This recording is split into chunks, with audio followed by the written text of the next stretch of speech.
This is the day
before we jump into the new series we're going to be talking about, I want to say something very important.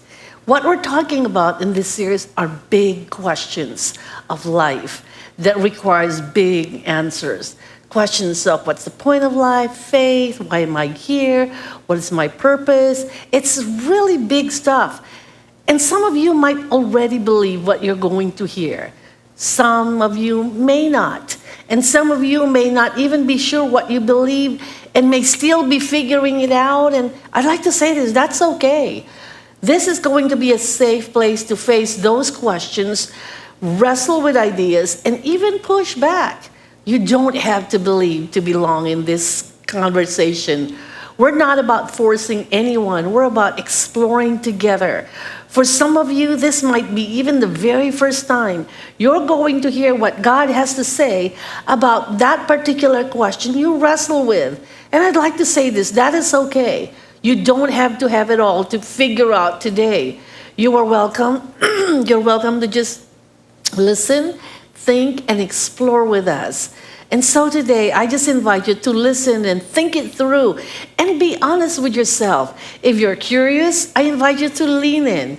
If you're skeptical, that's fine too. We can still have a conversation. My hope is that we can think deeply together, ask honest questions, and maybe walk away seeing life a little differently, even if we don't all end up in the same place. I think that's a fair introduction to what we're going to dive in the coming weeks. And the title of the series is Answering Life's Toughest Question. Now, in 2008, actor Jim Carrey gave a graduation speech where he said something very surprising.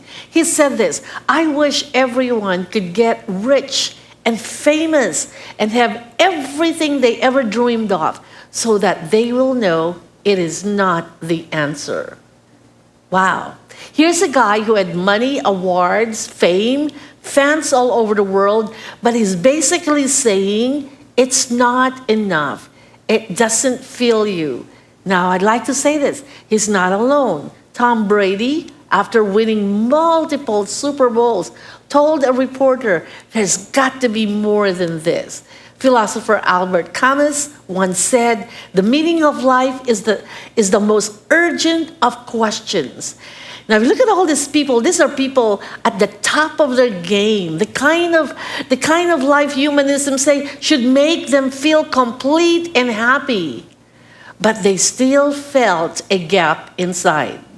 See, if success, money, and doing whatever you want is the point of life, it isn't the point of life, then what is it?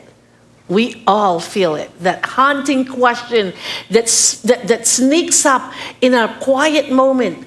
What is the point of life? Now, for some, it comes in the middle of success. When you get what you thought you would make you happy, but still you end up feeling empty. And for others, it comes during hardship, when life doesn't make any sense and pain feels pointless. See, life is filled with mystery, complexity, and questions that often don't have simple answers. And no matter who you are or where you came from, or where you come from, there's a question that every one of us, every person wrestles with at some point in life. Question is, what's the point of all this? And it's a question that hits us in quiet moments or when life throws a curveball on us. It's the reason why we scroll through endless videos and seek out new experiences, go to adventures, or chase after dreams, because deep down we are searching for meaning. See, this longing to understand our purpose isn't just a random feeling. It's part of us. It's part of what makes us human. Whether you realize it or not, your heart is asking, why am I here? What is my story? What is my place in this world? What really matters? Now, it's expressed in the arts, in the music, in poetry, in movies, and in the academia. People express this question in all forms of ways. Now, all of us want answers to life's biggest question. But the truth is this, Some things are just too deep for us to fully understand on our own. Solomon, known as the wisest man who ever lived, wrestled with the same questions we wrestle with too. After exploring everything life has to offer him, he wrote in Ecclesiastes 7:24, he said, "How can anyone discover what life means? It is too deep for us, and it is too hard to understand." In another translation, he expressed it like this: "Whatever exists is far off and most profound. Who can discover it?" Now, Solomon is basically saying life's meaning isn't something you can figure out with a quick answer or a simple formula. It is mysterious, it is profound, and beyond human reach unless we look beyond ourselves. Now, here's Solomon's observation in his quest for meaning. First, he said, life's questions are deeper than our understanding. Who can understand it? Who can really figure this out? In that same verse in Ecclesiastes 7:24, in a different translation, he said, "Whatever exists is far off and most profound." Solomon had wisdom, he had wealth, he had power, and still he struggled with life's meaning. Solomon searched for answer to life's biggest question, but the more he figured out, the more he searched, the more he realized that he was out of his depth. Truth of the matter is this: we can observe life, analyze it, try to control it, but some things remain just beyond us. I would say searching for life is trying to grasp meaning of life like trying to hold the ocean in our hands. You might be able to touch it, even splash it, but you can never contain it.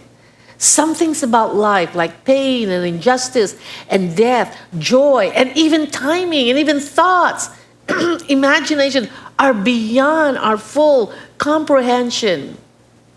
So the challenge we have to think about is this: can we live with mystery and still trust this God beyond us?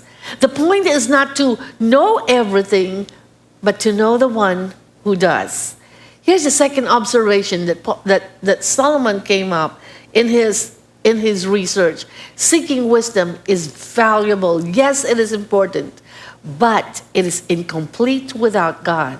Ecclesiastes 7:25, he said this: "So I turned my mind to understand, to investigate, and to search out wisdom." Now, Solomon was the smartest man of his time, maybe of all time. He had wealth, resources, and opportunity to study anything and everything. In this verse, we see him putting his full energy into understanding life, turning his mind, investigating deep, digging deep into the meaning of things. And he said, that's valuable, that's important. God gave us a mind to think. And that's why one of the things I always encourage the people that I serve is that it is not a sin to ask questions. I think God has created us with a mind and we should use it, right? God gave us a mind to think, ask questions, and seek out truth. Curiosity, friend, isn't bad. It's part of how we grow. In fact, when you stop asking why, you actually stop learning. But here's the catch. Solomon eventually realized that human wisdom alone isn't enough.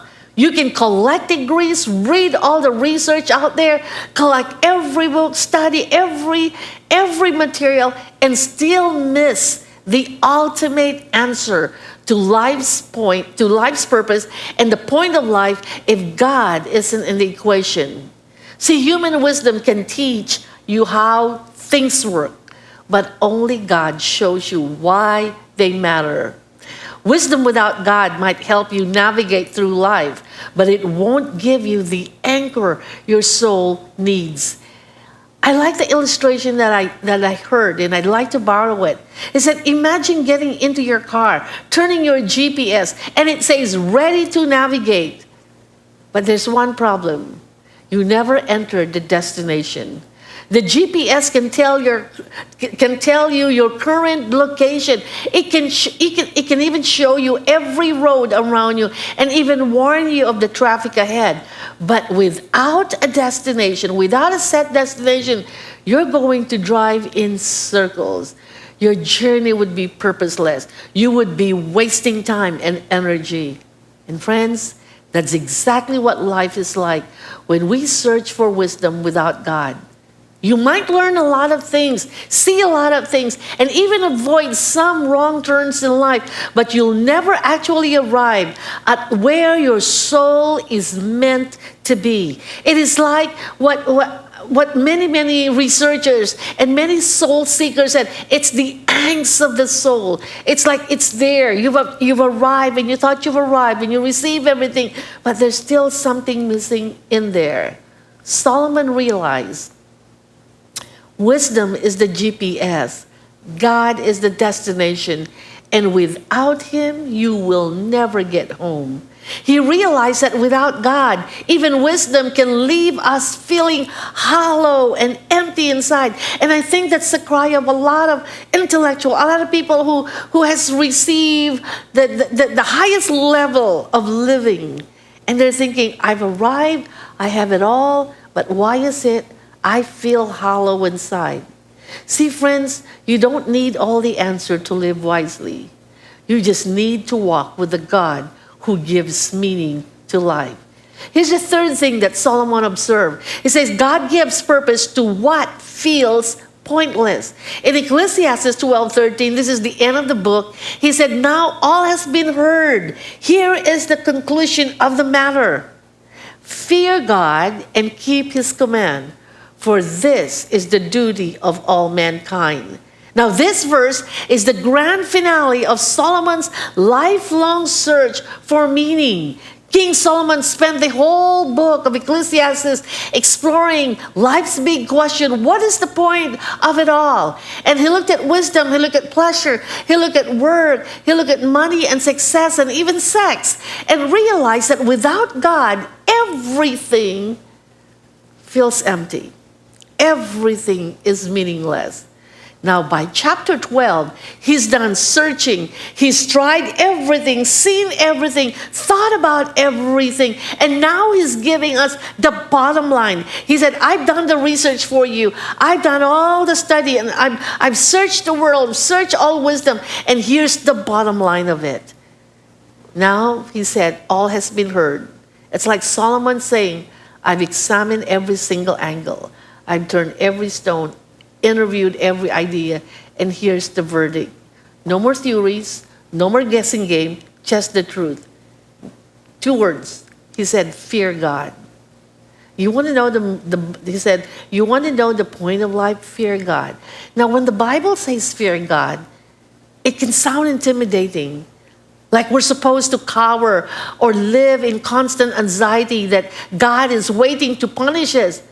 But that's not what it means.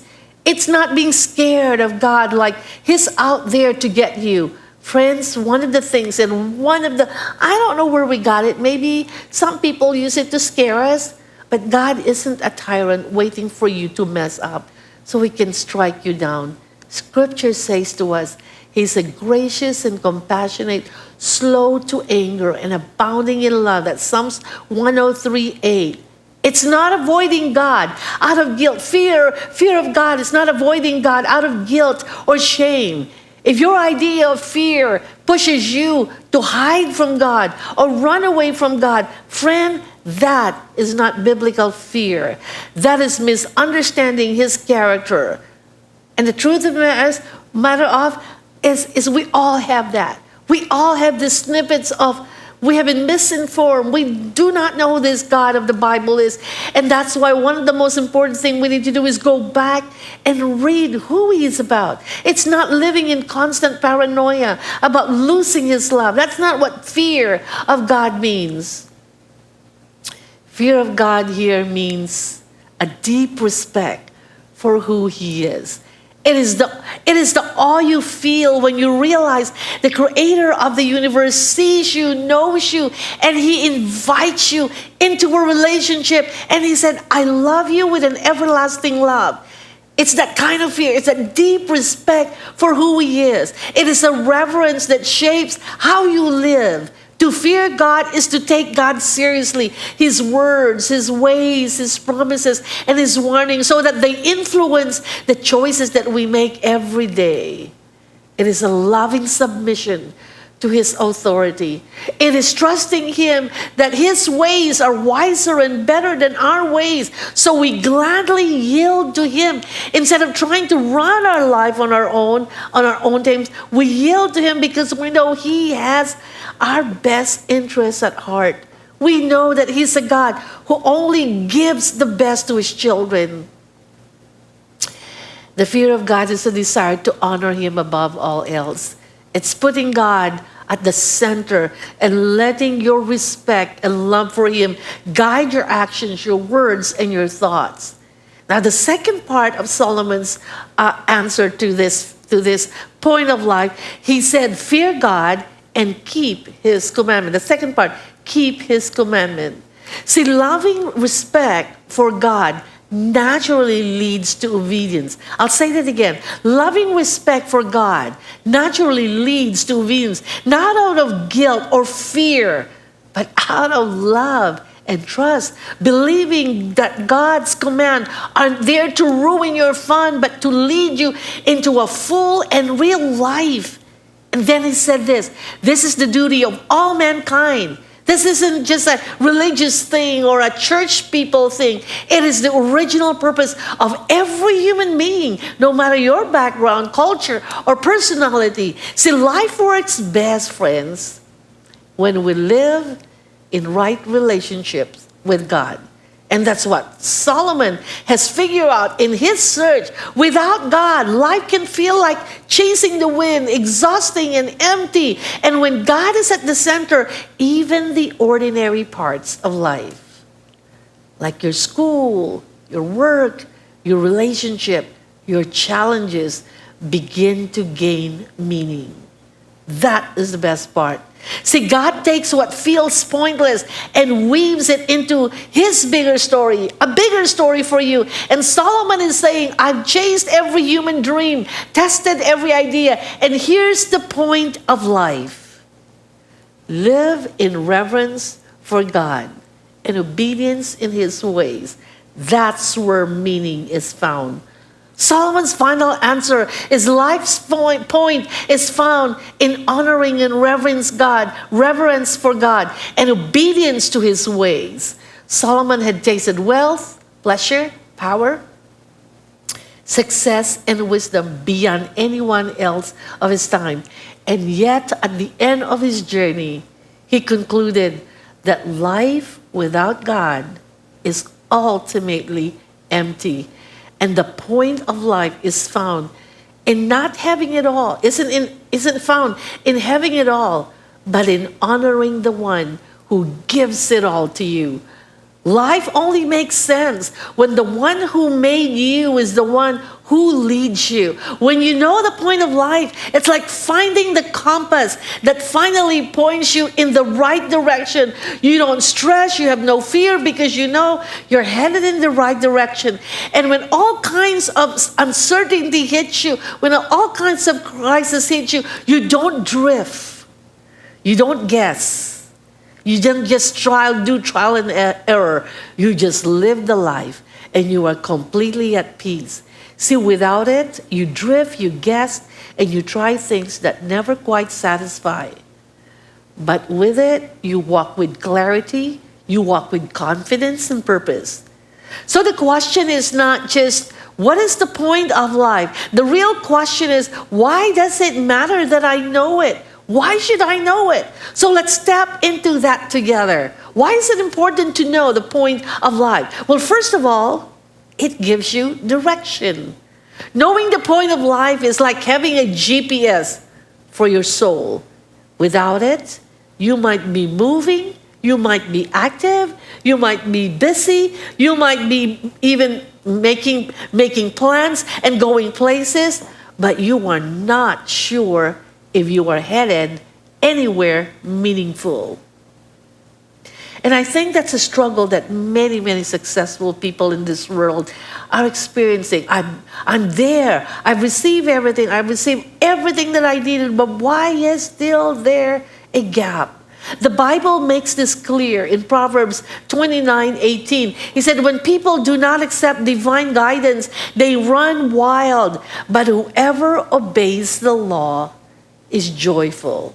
Wow. When you know why you exist, your decisions and relationships and priorities have a clear direction. Second, it brings inner stability. When you know the point of life, it brings inner stability. Life will throw you crisis. We've all experienced that. Loss, disappointment, failures, unexpected storms that can shake us to the very core. When we don't know the point of life, this storm can cause overwhelming uncertainty, leaving us anxious and fearful or lost. But if you know the why of your life, you can endure the how and the what. Isaiah 26:3 says this, you will keep in perfect peace those whose minds are steadfast because they trust you. This verse reminds us that peace isn't just about circumstances being easy. It's about an inner calm that God gives us when we trust Him completely, when we follow what Solomon says, when we reverence Him and we follow His command. Your thoughts stay focused on His promises, on His principle, rather than spinning into anxiety. You see, friends, when you know the point of life, you have a compass for your heart and your mind. You can face stress, disappointment, and confusion with peace that lasts because you know who holds the future. See, knowing the point of life means knowing God is with you in every struggle, every trial, and every heartbreak. Your purpose isn't just about what you do. It is basically about who you belong to. Now, knowing the point of life also helps us. Third, is to shape how we use our time. Time is one of the most precious resources God has given us. But let's face it, it is also one of the easiest to waste.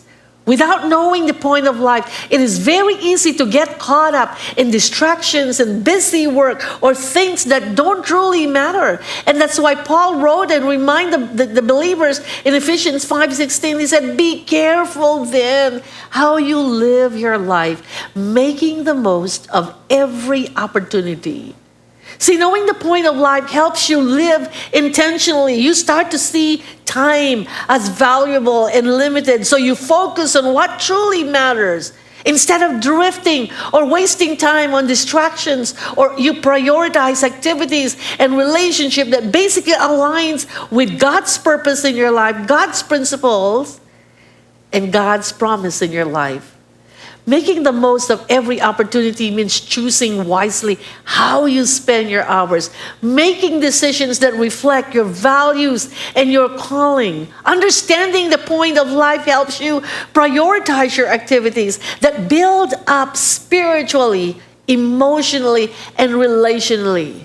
Saying no to the things that waste our time and energy or pull away from your goals. I think if there's one thing that describe our life today is we're very, very distracted. And the distractions that come in our life is just right there, right next to us. We hold it, we carry it, we live with it, we couldn't live without it. It's the first thing we pick up in the morning, it's the last thing we pick up, we let go at night. I believe the distraction that now is part of our life is our phones, social media, our gadgets. And the truth of the matter is, one of the things that we learned at the Global Summit is many leaders today, regardless of where you are, the religious sector or the business sector, there's one thing that drains our life, that drains our time. And that's really the scrolling, right? We scroll every waking moment of our life. Every space that we get, we're always scrolling. Now, when you know the point of life, you live intentionally, knowing that your time is limited and what's valuable.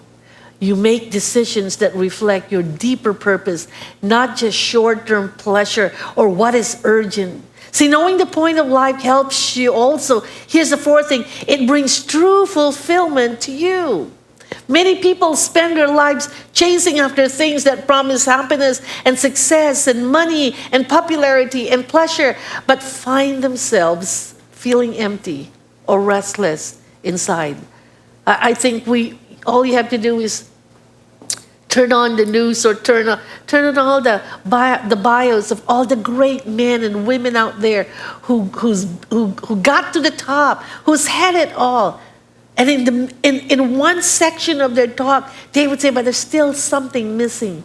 There's something restless inside me. Maybe, and I always notice this, that's the time when they say things like, I need to rediscover myself. I need to find myself. I need to challenge myself. Or things like, I need to stretch myself.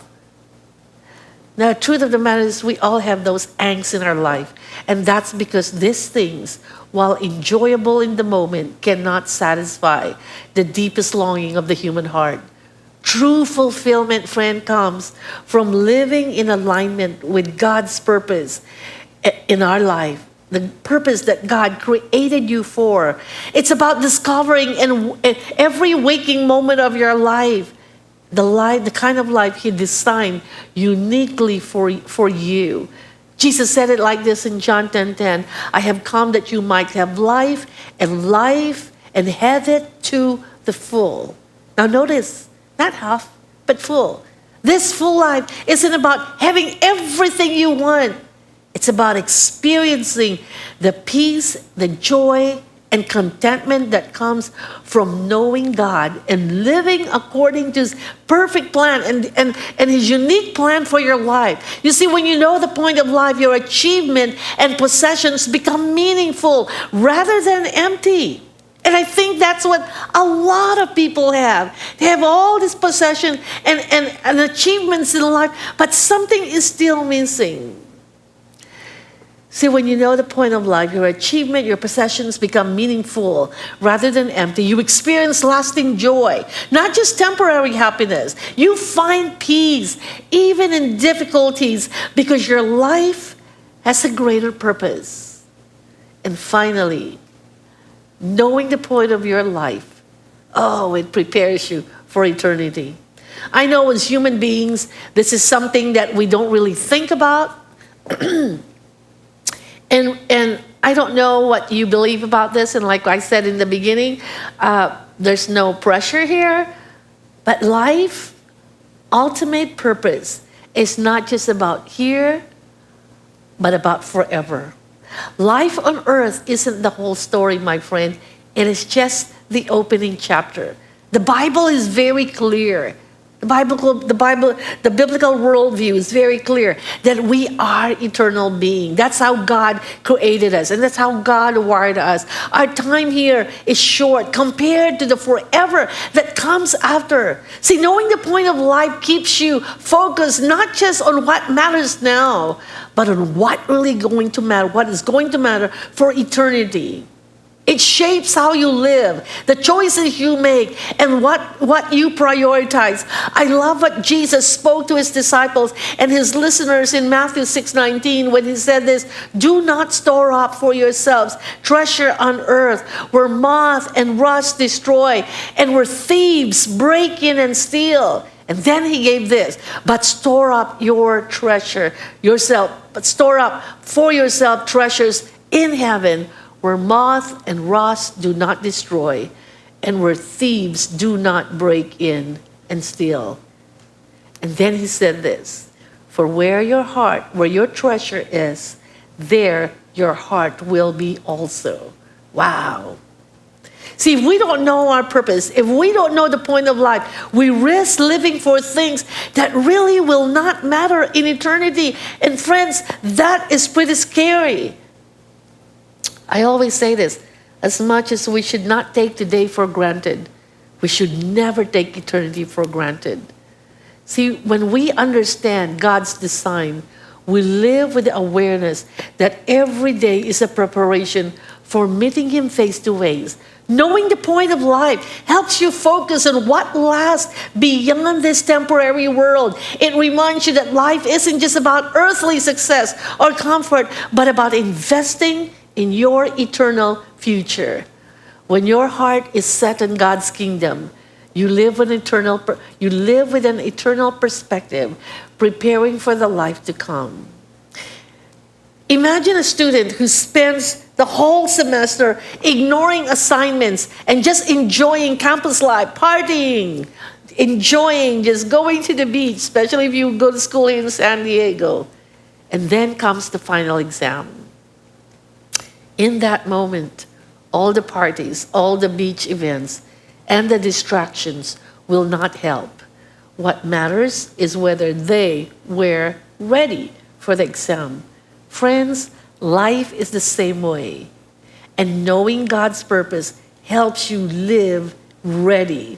Knowing your purpose helps you live now in light of eternity. Life may be mysterious, my friend, but it is not meaningless. God has never created life to be meaningless. You may not understand everything you're going through, but you can trust the one who holds it all together. There is a purpose behind your existence, a plan designed by God who knows you personally. You don't have to keep wandering aimlessly, trying to find meaning in things that will never really satisfy you. You were made for more than just passing time, friend. Today, you have a choice. Will you keep drifting, hoping the mystery somehow will solve itself? Or will you step out of in faith, trusting that God's purpose is real and it is available for you? See, the life that you're longing for, the life full of peace, hope, and true meaning, starts when you say, God, I want to know you and live for your purpose. Friend, do not wait for all the answer to come before you act. I invite you to step into the light of His purpose today. I want to pray a prayer for you, just where you are. And if you feel like, I want to go there. I want to know the purpose of my life. I want to know the point of life. I've tried everything. But today, and I'd like to say this regardless of where you are, I don't know what space you are in, but in your heart, in your spirit, pray this prayer quietly. It's one of the shortest prayers you're ever going to pray. I want to start with this short prayer and then pray after that. But start with this prayer. Say this, Jesus Christ, I believe in you and I give you my life. Say it as honest as you can from the bottom of your heart. Because it's not how long your prayer is, it's how sincere you pray it to God.